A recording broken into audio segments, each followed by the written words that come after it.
And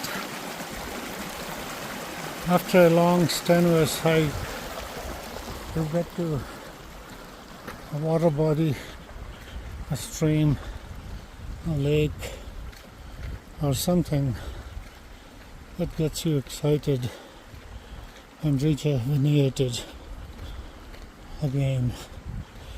I was feeling tired, but just with the sound of this water, I'm energized, and I know that the lake is not too far from here, so we'll get to see the best lakes in the Rocky Mountain corridor. There are actually quite a few, so